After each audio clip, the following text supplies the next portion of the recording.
The Mayo Experience. Mayo Experience. Mayo Experience. Mayo Experience. Experience. Welcome to the Pat Mayo Experience, presented by DraftKings, live on tape from the new Pat Mayo Experience temporary studios. Nothing going to change for the schedule. We got a full slate of PGA content for the PGA Championship coming out next week. This, of course, for the 2021 Byron Nelson Picks, Bets, Preview. One and done. Remember to smash the like button for the episode. You tell me which of the big five guys this week. I'm going to throw Brooks into that mix of the big five guys that you do not want to bet. Just the first cross-off that you see coming down the board. You tell me that in the comment section. We're good to go. Remember to sub to the Mayo Media Network and leave a 5-star review on the audio podcast as well. Listeners League link is $15 to play. There's no rake. You get 3 entries. The link is in the description. Additionally, become a member at fantasynational.com right now. If you go to fantasynational.com/Mayo, you will get yourself 20% off. And if you do it on Wednesday and get a weekly membership, you'll get Byron Nelson, the ability to generate lineups and do all your research on Wednesday through Wednesday, which will take you all week for the PGA Championship as well. Plus, you can use the live stats leaderboard on Thursday, Friday, Saturday, and Sunday to get your showdown and live betting opportunities into. So, fantasynational.com/Mayo. Geoff Fienberg is on the line. You ready for the new era to begin on the show until I actually get into a proper studio? Yeah, let's give her. The losers continue. Oh, man. We talked about Rory last week, too. I don't know. That one I just had to accept because I feel like I squarely stared down like Victor v. Rory and decided I'd rather baby Rory than senior Rory. Big mistake, but no real regrets. After like a real slump though, Pat, like I've been running pretty poorly in the pre-tournament outright projection markets that the fact that a huge percentage of my picks like finished very high this week, and even the guys like Mitchell and Woodland who I was on last week played great. So I don't know, I feel like I'm seeing it right again. I've got to take a baby step and going back into maybe finding a winner this century. Yeah, that would be nice. I would like to have a winner as well. I just keep taking 2 steps backwards. Just not going well for me whatsoever. All my like favorite picks missed the cut this week. Last week I got confused about Hatton and Fleetwood. It's been a trying few weeks for me. But you've had a lot. You honestly, as someone that knows you well, like I'll cut you a free pass, man. You got a billion things on the go.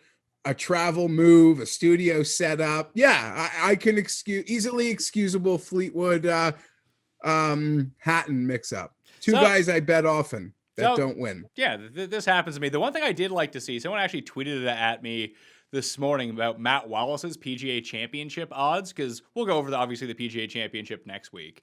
But where it was so many yellows last time at the inside the top 10 of the leaderboard, I think only 2 of the top 10 were actually American players, and it was Keegan Bradley and Steve Stricker. Now, I don't know how much has changed at Kiowa Island over the past 10 years or so, but Wallace is like 110 to 1. I saw Higo finally hit the betting board after another win this week, and he's 80 to 1. So Wallace is playing really well right now. He's played well at PGA Championships before. The year that Brooks beat Dustin, I think he was inside the top 10 at Bethpage. Yeah, so I don't think that's a horrible bet. I might jump on that. I'll probably wait for the 8-way, like 8 places each way rather than the 5 that's going on right now. But I don't hate that number. No, neither do I. I bet him last week. I've been betting a lot of Wallace. I own him in our fantasy league. I believe he's capable of those sorts of big things. The double thumb like putting really drives me wild, but I do agree with whatever that commenter mentioned to us that, we've spoken about it in the past, Pat. Like if you're going to make a bet this weekend on the PGA Championship, 90% of the betting boards odds are going to get better. There are a small percentage of players, be it they get so much steam from sort of the pre-betting markets. A lot of, the podcast or blogging, the sort of betting community really gets behind them. We've seen that before, sort of like Xander at last year's PGA. He was in the before he whatever. He was sort of that very fancy pick, or maybe someone will play absolutely great this week, maybe one of those big boys, and really move themselves even shorter down the board. But betting a major now I feel like you're probably better served waiting. That being said, I do think Wallace is the type of guy whose number could shorten when people realize he probably does have just as good, if not better, a chance to win than a lot of guys in that 60 through 80 to 1 range. Yeah, I think it's far more likely that the guys in the 50 through 80 drop back to 80 through 125 rather than going the other way, unless like they win this week or something. But even Wallace, Pat, like if that became 125 next week, are you that surprised? No. Because let's say Spieth has a great week and Dustin let's say, I don't know who wins of the big boys, but let's say, 80% of the big boys play really well and people get jonesing again to bet them. So, in that big event. So we'll see. I would like to say this. I did take some flack for my very exotic Victor Hovland bet last week, Pat. That was I got in at 40 to 1. I know, but like you bet Vic at his normal number, and then you made a fun side bet that they gave you like as a fun bet. Like, why are you taking flack? Yeah, that's a big part of it. And I'll explain. The flack always comes from like the guys who you just take a look at their account, and I can tell they're pretty much like professional gamblers. Do you know what I mean? Like, it's like they gamble for a living. I had a 90% stake on Victor at 22 to 1. I made maybe a 10, 12, 15% stake on the exotic prop because, hey, we do a show week in, week out. The show is pretty popular. I've sort of piggybacked your bold proclamation as to what Victor winning will look like, although he has won twice, both by a stroke. That being said, we're sort of referring to that breakthrough huge win, but I'm betting for entertainment, people. Like, should it have been 66 to 1? Maybe. I don't care. I don't care. I'm having fun. I'm betting it for entertainment. I made a bold claim and I was going to bet on it coming through. And I did it. And I have no regrets other than the fact that Big Rory won and Little Rory didn't in Victor. But man, Victor's putting from inside like 8 feet last week, Pat, maybe even inside 5 feet. That win by more than a field goal was there. So I'd go next time I feel that vibe, I'll do the same thing again.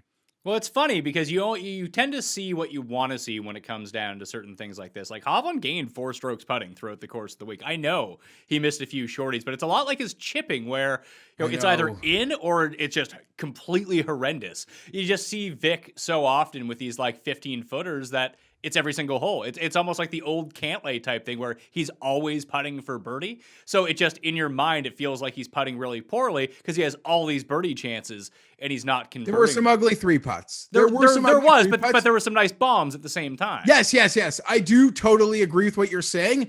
And it took, I don't know, it really frustrated me. And I saw enough to frustrate me to the point to know that my 3-stroke margin was actually there for the taking. Now he's got to putt great. Like he has to have that great putting week. He putted very well. You're not wrong. It takes a lot for me to get down on him because I do see the like insane par saves from 25 feet or even right out of the gate in the tournament, he hit like a 50-footer. So I'm all here for it, Pat. And I'll tell you what, I don't know how I'm going to quit him. This is either going to be a very expensive money pit because the odds aren't great, or I'll get paid out shortly. But in closing on BDV, I just hope he doesn't win as like a co-favorite at a jabroni event at like 12 to 1, because you may as well bet him every time he's over 20, 25, 28, because we're not going 20 starts without a win. We are not. Like, I'll put a pinky on it. I don't want to actually, but we are not. We are not. So sure? Even the big fields, even if you don't want to bet Victor in lower tier events, every big boy event, 20 isn't great, But I'm telling you, we are not going 20 premier tournaments without this guy bringing one home. I think we saw. It's funny because I put it out there and he ended up making a par on the hole, and that's fine. But on the 71st hole, on that par 3, number 17, he came up short on his tee shot and put it into the bunker. And getting up and down from the bunker, I think he left himself around 14 feet for par. He made the putt, so it was fine. But Vic doesn't make all of the 14-foot putts in the world. And that's what scares me coming down the stretch at one of these big tournaments. And maybe he can just have a week where it doesn't matter, and he's either making his putts or he gets the chipping figured out. But the biggest thing that stands between him now and where, for example, where Rory is at, I think Rory was only like 3 of 6 or 3 of 5 on sand saves, but you just saw him on that drivable par 4 when he put himself into the bunker and he just played it back into the wind, put it 2 feet and went and tapped it in. With Vic, you're like, I don't know where this is going. Like, he could leave himself on what has to be a birdie hole. And realistically, those 2 birdie holes, the short par 4 and the par 5 that you had to birdie, Rory got it up and down twice out of the bunker for birdie on both those holes. And that was really the difference, because when it came down to 18, that allowed him the ability to take that drop, which I was looking at it. I was like, what is he going to do here? Is he going to chip it into the water? Like, this is such a horrible stance. I enjoyed the ballsiness of, I'm going to take a drop. I'm just going to put this on the green in 2-putt, and I'm still going to win. I doubt many people would have went for that move. You're probably right. I agree. Rory was great. He didn't even drive the ball that great. He putted fantastic. He, as you mentioned, was very clutch around the greens. Good for Rory. Happy to see it. Should have bet it. Yeah, should have bet it instead of betting Patrick Cantlay. That was bad idea, I think. Yeah, I don't know. I didn't bet either of them. I actually thought about that because they were sort of the 2 big guys not in form. Yeah. I avoided both of them, but there are a handful of Rory bets out there. I even saw someone across the pond, Pat, hit the Higo Rory double. Oh, nice. Yeah, and then they turned 20 British pounds into many British pounds. Yeah, and British pounds are worth like 3 times the American dollar right now, because I keep looking at the Canadian exchange to the American exchange, and the Canadian dollar keeps growing stronger, and the U.S. dollar keeps getting weaker. I was like, this is bad news for Pat. I need the U.S. dollar to be strong and the Canadian dollar to be a piece of shit. Not working in my favor. It's like on my DraftKings stock. It's down like 45% over like the past month and a half. I'm like, good Lord, all my money, it's going away. Now I'm actually losing money with DraftKings, not just normally losing money with DraftKings. Not you got to great. win one of those contests again, finally. In closing, Pat, is there a number, like, there's no way the Victor Hovland 28 to 1 is going to get shorter if in a week he's not playing, where so many elite players can become like mentally at the forefront again, right? Is that what you're seeing right now? 25 to 1, 28 to 1? 28 is like the peak number I'm seeing. Yeah, I'm so excited for next week. That course, last week, that Quail Hollow, like, maybe I'm making too much into it. I think it's such a great tune-up event for a lot of these players, but I hope we get that Quail Hollow wind seaside next week, man. I can't wait. I'm buying into the hyperbole of that place, I tell you. I was for a moment thinking that Answer was going to make that putt on 18 and stage like the huge comeback. Because isn't that how Rory and Fowler both won the year that they won at Quail Hollow, with some like 70-foot putt across the green on 18? I don't remember. No, I don't think so, but I could be wrong. Didn't Rory win by a lot? His second time. The first time, I think it was a putt on 18 that he won with. I just remember Fowler's was from like across the green. That's how he ended up winning. And Answer went unconscious. Like he did exactly the Answer. I mean, he lost to a hot putting and a hot iron Rory. That's going to be tough to beat. But Answer played about as good as you're going to. How is it when I have money on him? He sticks things to 12 feet and misses the hole by like 3 feet when he putts. And he was just nails down the stretch on Sunday. It was nice to see. Maybe it's because he wasn't really in it and the pressure was off, and that allowed himself to get back into it. But it was encouraging to see if you're an Abe Answer fan. Yep. Another second place. So he's collecting them in a Finau Xander type little secret little run here. I'm a big fan of the guy. Him winning would only hurt because, it wasn't, bet him the week before. like Mitchell and Woodland. So for my peace of mind, Pat, Rory winning was pretty beneficial, I tell you. Yeah, I can see that. Like, I mean, Neiman played well. Again, couldn't chip, so he's suffering from like Vic problems from 6 months ago now, which is not great to see. I feel a bit better about our Woodland U.S. Open bet now, though. Yeah, Woodland U.S. Open. I swear I got to find it. I think I do have a Kiowa Island also. Once I made the U.S. Open, I felt I was committed to him at a Oceanside major. Nah, I mean, I didn't make it for you because I'm looking through it right now. But yeah, I don't think you did. But I have the Woodland one. Are you looking for it underneath your desk? No, I just see something on the floor that shouldn't be. What is it? A Herbert card. Oh, you didn't put your chair on the Herbert card, did you? Is he wearing the right jersey? Oh, that's a whole other different thing, Pat. Okay. That's not a patch. That's an upsetting thing. Whatever. Shame on them. People who watch the Custies know all about it. So I got some programming notes. Of course, we're going to have our full coverage of the PGA Championship next week. No live chat this week, but me, Geoff, and Cust will be doing the NFL schedule breakdown, which I'm very much looking forward to. Geoff, Tim already texted me and said that he's nervous about it because he can't look at the Jets schedule yet. Oh, I am super excited about this. I didn't know if we were going to break the news. In that you're going to give me the schedule. I'm going to go dark. Like I'm not going to be on the internet and you're going to give me the schedule and I'll react to it like a lunatic. Cause that's what I'm going to do in the middle of May. And Tim will be nuts. Tim's going to give us 11 wins. So you should do me first because make him wait even like 20 minutes longer, Pat. That's true. We're not going to do him by video again. He's going back to the phone report, right? Like people were really freaked out at the Custies because they said he seemed more insane than usual when he was on video. I'm not sure. Because you did tease it. I would like to. Never mind. Say it. It's irrelevant.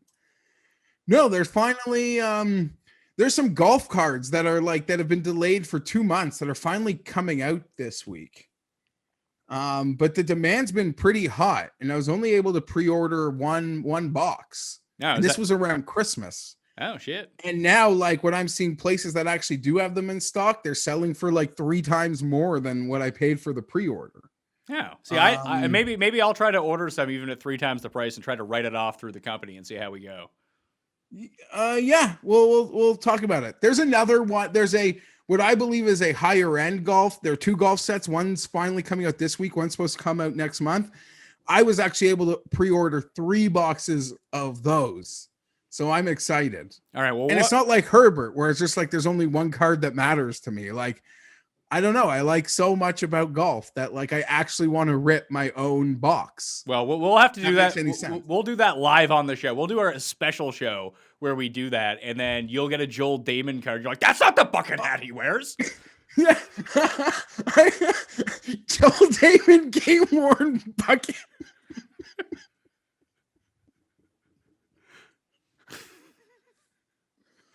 No, I'll be pretty tilted though when my like hot autograph in the box is like a Julie Inkster.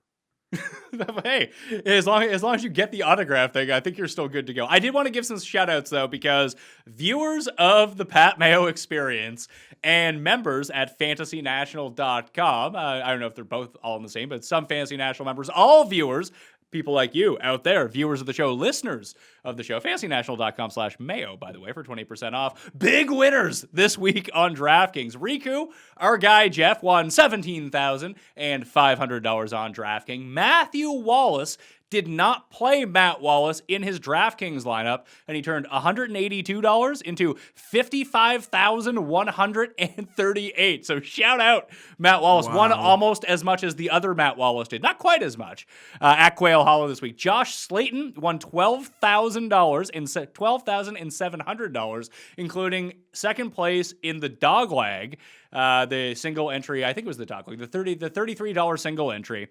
He won $10K with a 5 of 6 lineup that had Bubba Watson in it, who played the final 2 holes in a combined 12. Bubba cost a lot of people some money this weekend, and he lost HV3 on the number. So if HV3 makes the cut, he would have won. He also lost a couple more grand with that same lineup in the 5 or the 15, I think. Glenn Goodman turned $215 into $50,700, and he won the $200K single, or the $200 entry single, the $200 single entry tournament. So that was his $200 in 15, and then played one in the 15. Matt Wyatt cashed in 20,000 of his DraftKings crowns to play in a contest and won $4,500. Jeff Dawson, shout out to him too, who also had Bubba, and it cost him a bunch of money, but he still was in for $30 and turned that into $500. That goes along with all of the other Rory winners out there who tweeted me their screenshots, rubbing salt in the wounds of me not having him. But congratulations to everyone out there. That's one of the best weeks I've seen in a while, Jeff. Yeah, I don't know. I wasn't part of it. Happy for everybody. Happy for everybody. You don't sound happy for everybody. No, I'm good. Everything's great. No, I'm joking. I'm always happy. I actually do take solace in knowing I lose, other people are winning. It's good times. All right, let's get into this. New course for the 2021 Byron Nelson. It's TPC Craig Ranch. Get some ranch on it.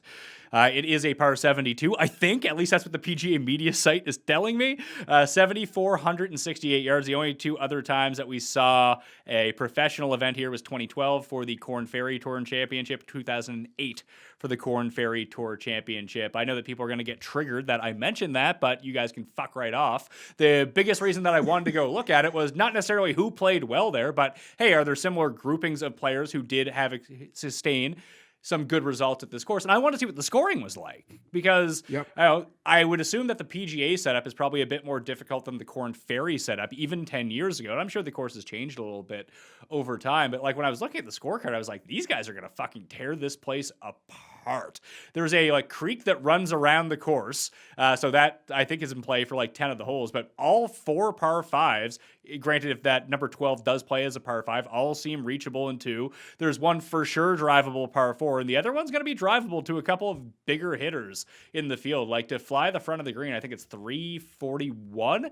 Bryson can probably fly that in the air, so it does have everything protecting it, but those seem like all at least birdie holes, those 6. The par 3s are pretty long. There's 3 of them over 216 yards. Did you see the par 3 17th? I think it's 146 yards that it's set up just like Phoenix, number 16. It's a stadium hole. I've seen nothing. I'll own that. I've seen nothing.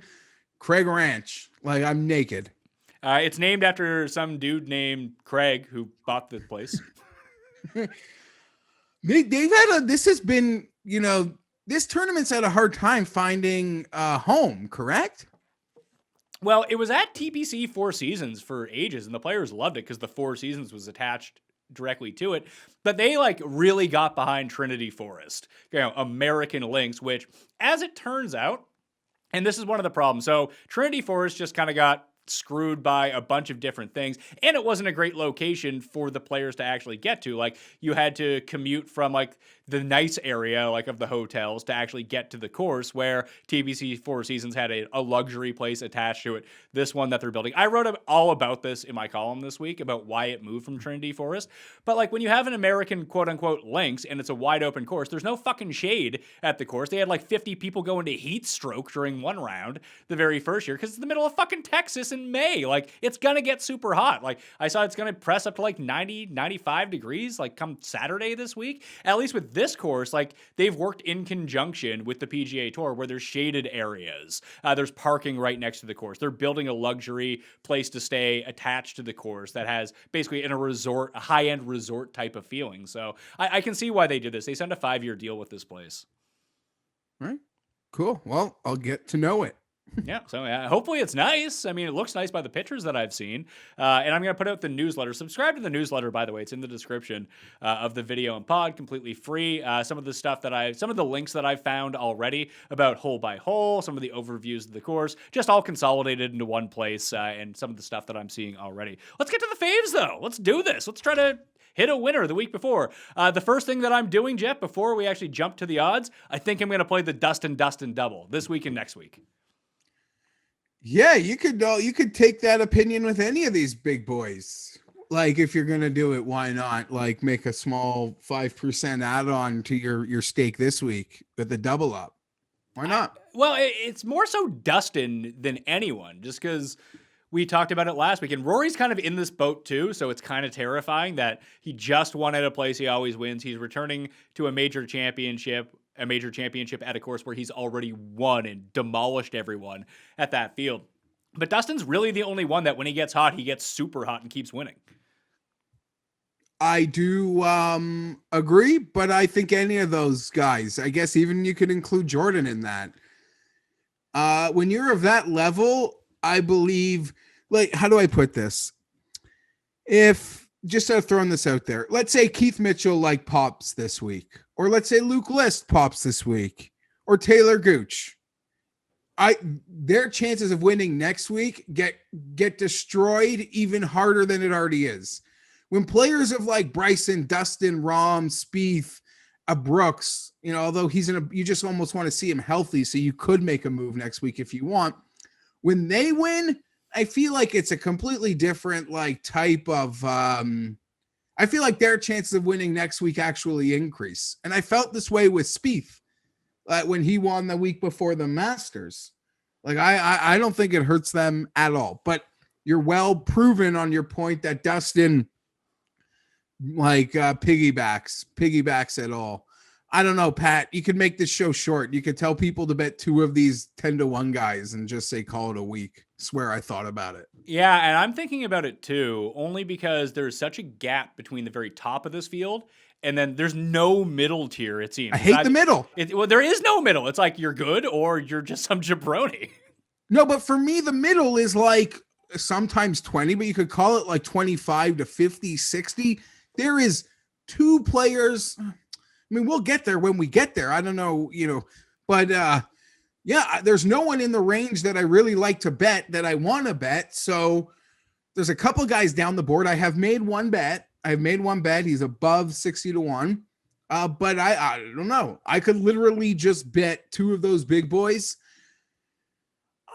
If I wasn't part of content, I might even take the week off. And I feel good about how last week went for me, despite not hitting a winner. But well, I don't know what to do with this. I don't know what to do. It screams Bryson, man.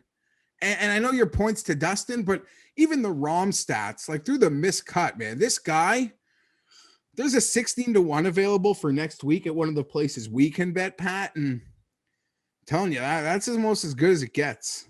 So the top of the board this week per DraftKings Sportsbook, Rahm is 8.5 to 1, Bryson is 9 to 1, Spieth and DJ are 12, Berger is 17. So let's just go with those guys for a minute, and I'll throw in Brooks. He's 26 to 1. That's probably, I mean, he had a better number at the Masters to win. I guess if I bet him at the Masters, then you could think about this one. But now, I'm actually going to play a wait-and-see type game to see if he's actually healthy or not, because I look at the top of the board, and I think you can make a very compelling case for Rahm, based on the way that he missed the cut last week, really was chipping and putting. He struck the ball fine. He has had a really bad day 1. It happens. I mean, it happens to Rory every single week until it doesn't, and then Rory ends up winning. You can't really say anything negative about Bryson except for the fact that the guy couldn't hit his irons at all last week. He just putted the shit out of the ball, and that's tough to replicate. I know it can flip at a moment's notice. He can get those irons back. That's the type of player that he is. But I just look at Dustin and think, I wrote about it in the column. So he was hitting his irons really well, couldn't drive the ball at the beginning of the year. Then that kind of flipped, and he couldn't hit an iron. Then he couldn't putt, and then he couldn't chip. But everything is starting to get back on the same page. The past 2 events, he's been at an elite driving level. He was 4 strokes better with his irons at the Heritage than he was at the Masters, at Valspar than he was at the Heritage and the Masters. He had lost strokes with his approaches 3 weeks in a row. It's just he couldn't chip or putt at Valspar. I'm not too concerned about Dustin's chipping and putting, because that stuff can kind of flip. It's the driving, it's the irons that I need to see progressing and trending upwards, and that's what they're doing right now. I think this is one of these weeks where if Dustin decides to show up and he's rolling, it's one of those weeks where no one's touching him. Yeah, and sorry. Normally I rely on you. You print me out a fancy little handout. That 12 to 1 was something I wasn't staring at, and as silly as it is, when you're kind of in like a dead heat, in my opinion, those 2 points mean a lot. Yeah. That's what, like 15% difference. So Yeah, I guess just the fact that he's 12 and the others are 10, that would be the tiebreaker in the moment for me. But even seeing how Rahm played so horribly on Thursday, a great little bounce back Friday on a very tough course, man. Whew. Yeah, Rahm or Dustin, it feels like it sets up for Bryson. I don't know. I mean, I could have a completely wrong read on this tournament too, where maybe it's not a bomber's paradise, although it does seem like bombing the ball at this course, if you keep it in play, is going to make things pretty simple on a lot of these shorter holes. It just gives you such an advantage to make eagle on some of these holes that I'll take I have the number one player in the world. He's the third on the betting board. But I mean, listen, Spieth could go out, hit his irons really well, and that just in putt really well, and that's the end of it. And Spieth ends up winning. I think I'm more comfortable with DJ. I rarely go to the top of the board, but I just look at the rest of this field, and it's not that I'm not scared that someone from the field is going to come, but with the way that I've been capping things lately, I'm not going to find that fucking guy anyway. So, and it doesn't seem like I said, that mid tier isn't really there this week. Not there. It feels like it's going to be a big guys week or Doug Gim. Those are the two things we can do. Yeah, no, I listen, totally agree. I don't want to go, because part of me is like, I could just bet these two big boys, like literally go so hard on two guys at 10 or 12 to 1, call it a week. I also don't want to blow a load, like a big load the week before a major. Because, this tournament can go bad for me on Thursday and Friday, Pat, and I can close it and I can just leave it. Majors, like the players, like those tent pole tournaments, I'm in all weekend. Hideki saved my arse at the Masters, but I'm I'm on the couch for 4 days straight. I'm not letting this end. I'm either gonna swing or I'm gonna go down in flames. This one anything that isn't one of those, specifically this week, I'm okay to just let it be and take my L. What you do got to look at though, Pat, and I'm surprised you didn't say it. Next week's PGA Championship at Quail Island. Okay? Dustin Johnson 12 to 1. Probably. Yeah. I mean, those are what his odds are right now. Unless he misses the cut this week, they're probably not getting any better. And if he wins, he goes exactly. if he wins, he goes to 7 to 1. Yeah, him and Rory. And I didn't even need Rory to win. I think we said last week, if Rory top threes and looks great, he's going to go right back to the top of the board with those other guys. So no surprise in that regard. But yeah, Dustin, for the same number, you can get him at the big boy. Okay. But then between Rahm and Bryson, you've clearly split Rahm ahead of Bryson, I believe, right? Yeah, a little bit. I mean, I don't really have... I like Dustin more than I like the both of them this week, so I have no real opinions on those two. I think, DraftKings-wise, when we talk about the DraftKings on the DraftKings show tomorrow, I'll look at the ownership, and if Bryson's coming in 3 times as much as Rahm or vice versa, I'll just go with the guy who's lower owned. But I'm just going to play Dustin instead and be done with it. Just not that it means, for what it's worth, Colton Oast, I guess he's pretty familiar with this course. He had been tweeting that these guys will absolutely rip it up. Pretty generous off the tees. I think a long hitter definitely has a big advantage. They will go pretty low, I would imagine. So you better, he's saying someone with a lot of offense. Well, I mean, who's a birdie party kind of guy? It sounds like Colt Nose read my column. So thanks, Colt. Yeah. So I guess as we leave this top tier, there's a form of player that I guess you should look for. I hope at least that's the one bet I feel I have made. I don't really, I would bet all 3 of those other guys before Spieth. I don't know if people will say that's just me being anti-Jordan, but I don't know. That's just how I feel. For the same Berger's price, at 17 too. He's Anderkirst this week, by the way. So he's Tim's one and done. The last time Tim picked Berger as his one and done, he withdrew from the Honda Classic. So beyond Berger withdraw watch, kind of like Webb Simpson last week. But it's not that I think those are fair odds for Berger in this field. I'm just not going to get there. So that brings us to any the thoughts next to with a withdraw. I mean, we've seen that a lot in an event with this sort of low tier status where we do come in with such a high quality top of the board, Pat. Would you give a favorite to withdraw by the time tonight comes around or something? Maybe, but it feels like that would have happened already because most of these guys didn't even play last week. Fair enough. I'm just saying it's been a theme in a lot of the events of this quality. I sort of saw that field come out Friday and was like, well, I don't know. Are all of them actually going to end up playing it? I guess they are. Sure. Yeah, I guess so. Let's jump into this next level of guy, though. So we have the 20 to like 50 range on DraftKings. So we're looking at Hideki at 20, Fitzpatrick and Scheffler at 22, Brooks at 26, Zalatoris at 28. I bet Zalatoris at 28, by the way. Burns and Leishman both at 35. Harris English and Kim both at 45 to 1. Like beside like Zalatoris, Scheffler, and Leishman. I don't like the Scheffler number at 22. The Leishman number at 35 is fine. He's coming off a win, too, in the team event. But, Aussies in Texas, always a way to go. I'll go back to Zalatoris. Like, why not? He's a Texas guy. And I liked him a lot last week. He missed the cut. Sometimes you miss the cut. It's the same number in a weaker field, so I'm back in. Yeah, I was going to say to you, Pat, the only two guys that really would have my attention in 20 to 40, I guess I should double check on Leishman. I shouldn't just write that off. Scheffler's just too short for me. Anything under 25 to 1, I'd probably rather bet Zalatoris, but it's Zalatoris and Sergio. Those would be the two guys in this between 20 and 50 that I would consider to have my money. And this is normally a betting range where I've got to turn 5 or 6 guys into 2 or 3. Right. So yeah, not much here for me. I don't need to tell anyone anything about Zalatoris that they don't already know.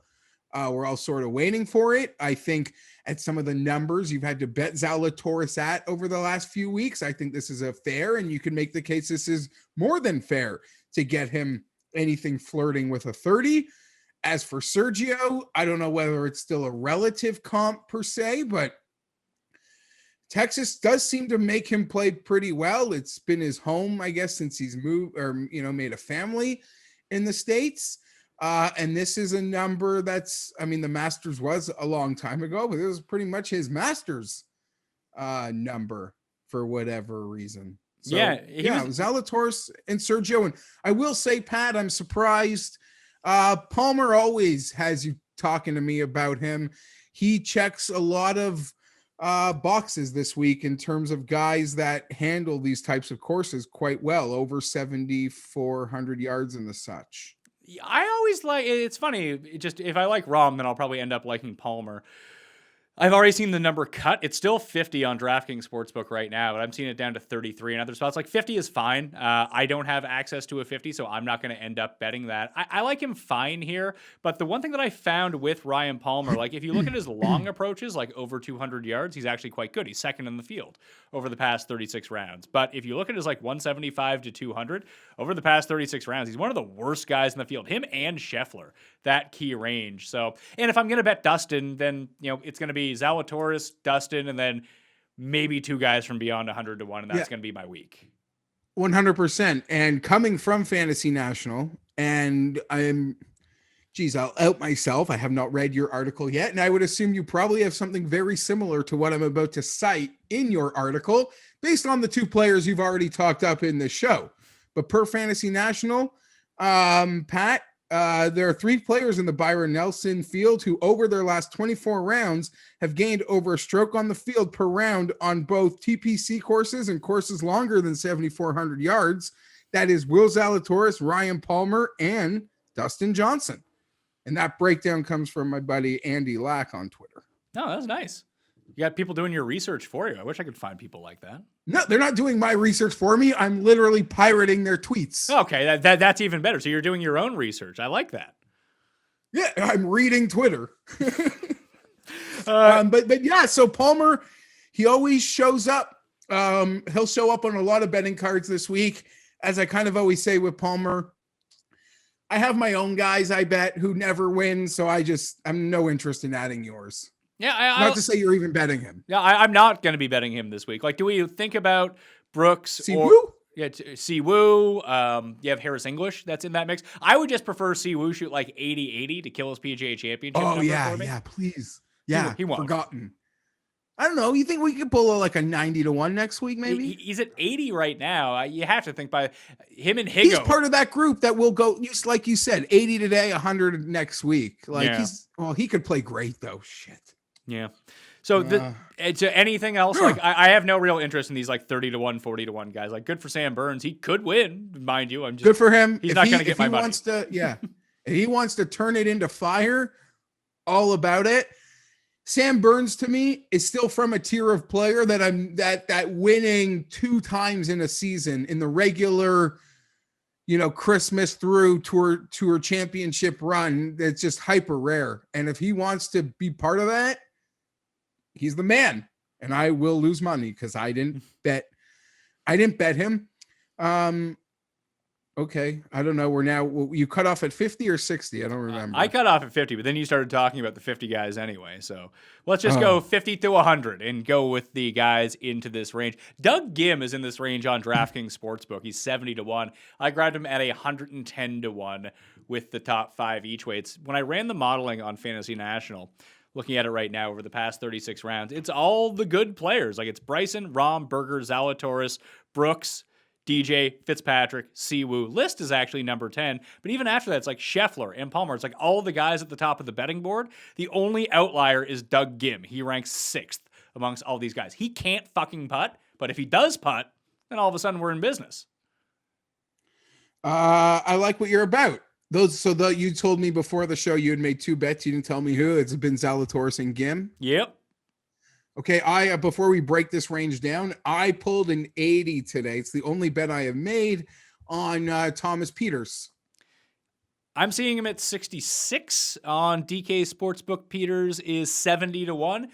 He has 4 straight top 15 finishes overall, or 5 straight if you include the Zurich. So it's really funny to go look at his because he hasn't been playing over in Europe outside of the Middle Eastern swing earlier. Yeah, there's not a lot of starts. But his starts, like if you when you look at his PGA game log, it's like Corrales, Punta and then what's the other one? You have Corrales, Punta Cana. Fuck is the other one? The Puerto Rico Open. Then it's like U.S. Open, PGA Championship. It's like the scrubbiest events or the absolute premier events are the only 2 things that Thomas Pieters plays. So it's nice to actually see him in a real run of the mill PGA event for once. Yeah, absolutely. I caught a big number. It did move back down quickly, but I tell you, when those first books that I saw came out today, Pat, and they had the 60s and 66s, he still fit my profile, and I would probably bet it at that. Yeah, I don't know. He fits. He can get scorching. He can be part of that absolute birdie party. His game is a big hitting profile that everyone says you're going to need this week. He's kind of a forgotten identity in some ways in the big picture golf. And, the win, like all wins, even for, unless you're one of the real big boys, it's a big ask. So, I got my fingers crossed. He had far more recently, it's going back a couple months now, but he's even acknowledged, he just had a kid a few months ago. So he's been feeling good, playing great. Had a nice little run of baby swag, and he's even acknowledged that it's made him a much more chilled guy on the golf course. And as crazy as this sounds, people might laugh.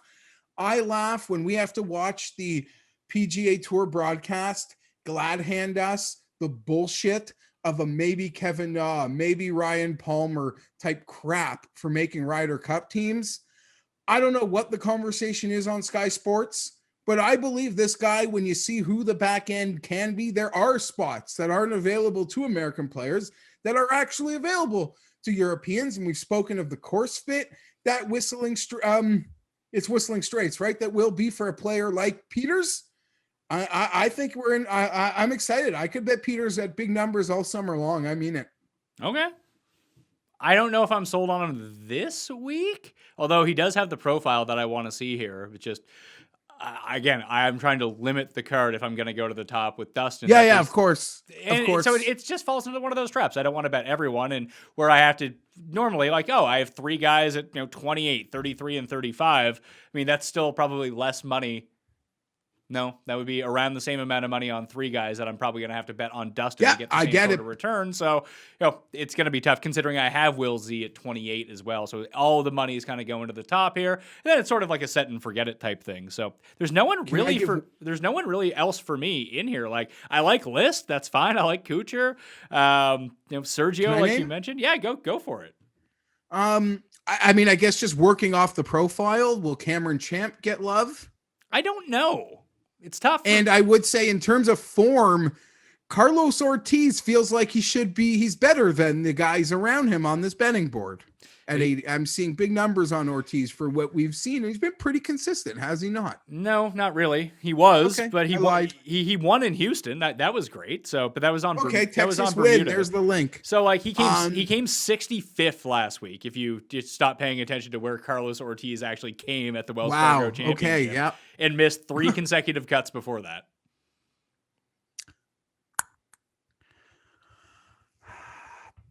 Yeah, I don't know. I don't have a lot to offer here. I do like Luke List. Almost want him to play horrible, so maybe we can like sneak those.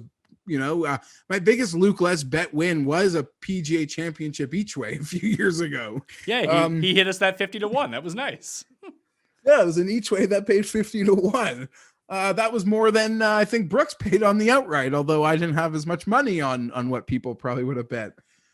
For Brooks that week. I love seeing List showing that life again, Pat. He's another guy. Like if he won, I didn't have a cent on him. It would have stung a bit, but I would have been all smiles. It would have been finally get. It would have been nice. Because listen, I'm always rooting for Luke List, but he pulled the most Luke List thing ever on the last hole, where he just needed to par to cash his each way on the top 5. So of course he made bogey, but he made bogey by making like a 25-foot putt for bogey somehow. And he still missed out on the top 5. That's a very Luke List thing to do.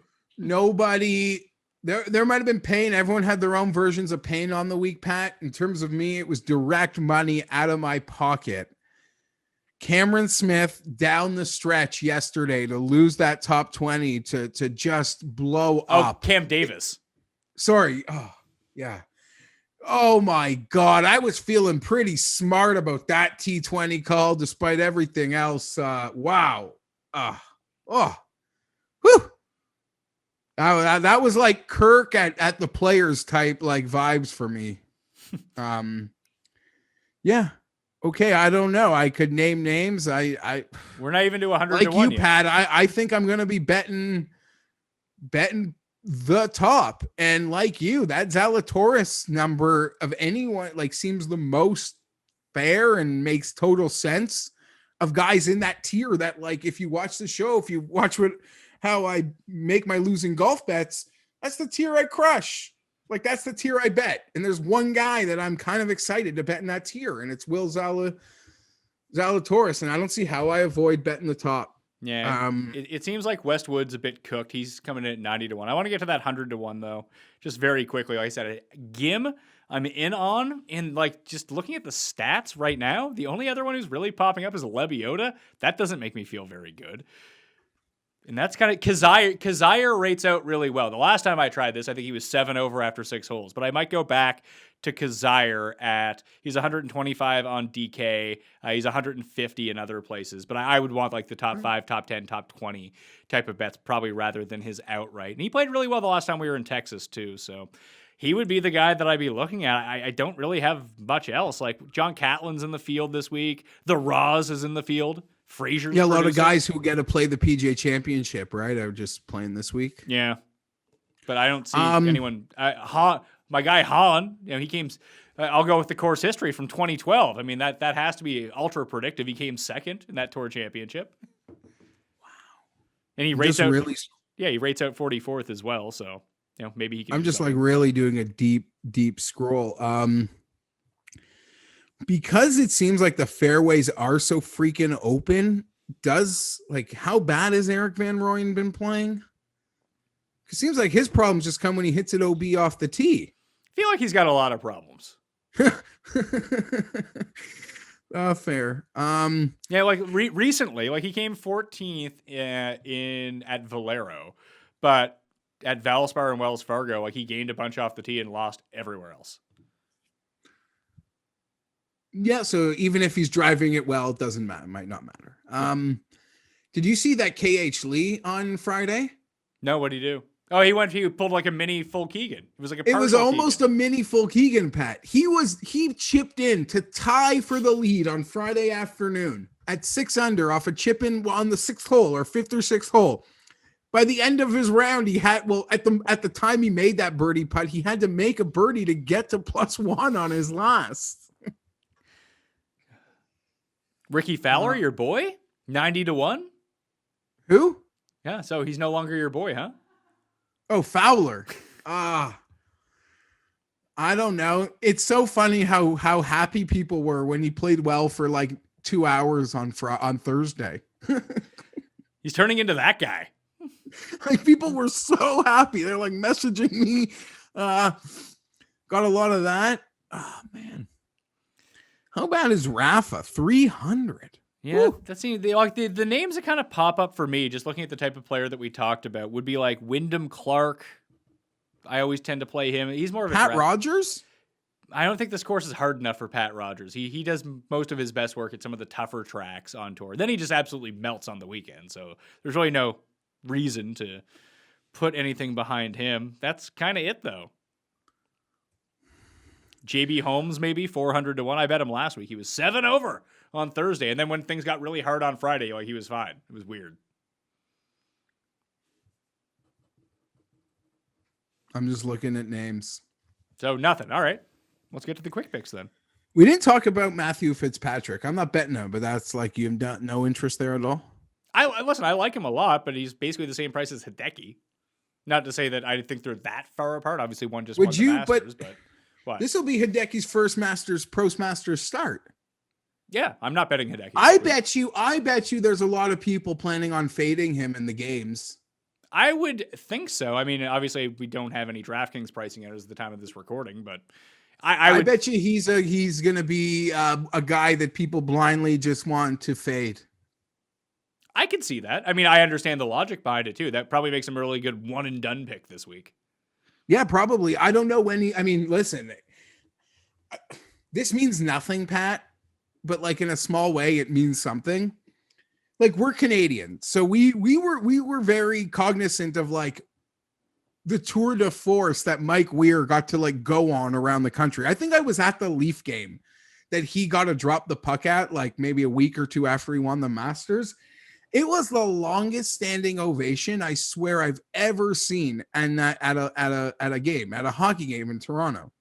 And I imagine like he has just been on that exact same for however you can, change the events, what have you, throughout, his nation. So I get the logic in fading him, but I don't know, man. The guy's probably going to be picking up a golf club with more swagger than he has in his entire life next time he swings it. All right. Quick picks for the 2021 Byron Nelson, which I wrote down as the Bryson Nelson, like 500 times in my column, and then had to control F it out.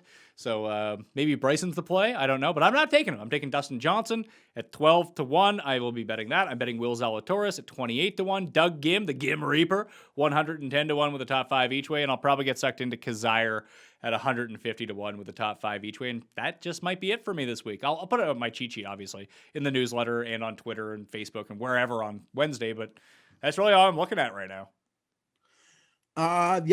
Kind of similar thinking. I think I'm going to end up betting Zalatoris. I like everything is kind of pointing to it. And as I've said a few times, he's the only player truly in the betting range that I love to bet or where I consistently fill my cards from. He's the only one I'm excited to bet. So I'm going to bet Zalatoris, and I have bet Thomas Peters. So that'd be a 28. A 28. I have an 80 on Peters. And I will make a bet from one of those big three. Like I 100% am going to make a decision that I will be wrong on, but I'm going to go there. Yeah, always. And I'll play the Dustin double. Dustin wins this week, parlay with Dustin winning next week, just so I can lose even more money on Dustin Johnson. Although Dustin's still in the good books for us after last year's Travelers win, when all of a sudden... if he wins this week, your 95% stake on his bet this week, it's just, yes, I want you to bet that double. And I'm going to, what you just said with Dustin, whichever one of these big boys I bet this week, I'm going to play the double with. Okay. One and done picks. In the actual one and done, I need to take absolute jabronis at this point and hope they win. And that's my only path to trying to catch up to get back into the money. However, in our 3-man contest with you and Cust, I will be selecting Dustin Johnson this week as my one and done. Cust is going with Daniel Hausberger. Who are you taking? I have the list in front of me if you want to run some names by me. No, I think I'm just going to be real cocky. Thomas Peters. Okay, yeah, you have not used Thomas Peters as of yet. In 2 years, I haven't used Thomas Peters. So we're going to pencil him in for your one and done. If people have not watched the Custies yet, highly recommend you scroll backwards on the podcast feed or just hit up the video. Business of Golf with myself, Nathan Hubbard, and Matt Wiley. Jeff and I did a mid-season review. Gambling Movie Club with me, Davis, and Overzet came out last week too. Jeff, have you caught up on any of this? I'm going to guess no. Have I caught up on Movie Club? Yeah, did you watch the Movie Club? Yeah, of course. I loved it. I tweeted about it. I love that movie. My experience of that movie is like, I used to work in a news pit with Gabe and Cam, and they would make like one-liner jokes all day. So yeah, I'm all about owning Mahoney. Great film. Well, and you guys did a bang up job. Well, the whole point was like, I want people to come on, share their like pathetic gambling stories as we kind of go through it. That's what I was doing. That's what Pete was doing. You know, Davis doesn't go to casinos. He doesn't get it. But I think we need, it's not just me, Pete, and Davis that are going to be a part of the movie club. I want to have different guests every single time. I think that's the move. Then people can share like their pathetic stories. Yeah, and I think I shared it on our Masters Cut Sweat show or maybe it was the Players Cut Sweat show of me getting kicked off a sportsbook for just the most, oh my God, pathetic story. So yeah, we all have degenerate low moments for sure. I feel like I need to get that movie makes me feel better about myself. Oh, I lost you in my ear, Jeff. No. I was gonna say, I don't know. I didn't think that was that awkward of a comment because Cam used to say it all the time. Also, like that's how low it got for Buddy in the movie. Yeah, no, that movie can make you feel better about yourself. Like, oh yeah, I made some horrible betting decisions this weekend, but I didn't do that. That is true. Yeah, no, having Cam and Gabe on one of these special shows is gonna be awesome. Oh, you got to do it, yeah, for sure, for sure. And I can't wait for our schedule release show this week. Yeah, schedule a release show this week, DraftKings show tomorrow. There's going to be a UFC DraftKings strategy show with me, Brett Apley, and John Kelly for the pay-per-view this week, and fantasy football probably with Jake Seeley too, because it's about probably time I should talk about football, Jeff. I think that's what I get paid to do more than anything, so maybe I should do it. Oh yeah, anything football, people just want to click, want to watch. It's the middle of May. Schedule. We're going to get some more veteran movement coming up here. A lot of veteran free agents, big names. They're going to find homes, and I can't wait. I'm foaming at the mouth, Pat. I'm foaming at the mouth. I want to say something really stupid right now, but you know who I want? You know who I want to be fed week one? The I've Chiefs. made the decision. So both you and Tim have now called for Mahomes week one. Yeah, but my logic is different. I've got to play them twice, and I think history has shown these super teams are most vulnerable week one. I don't want to play him with his snowball rolling down freaking hill.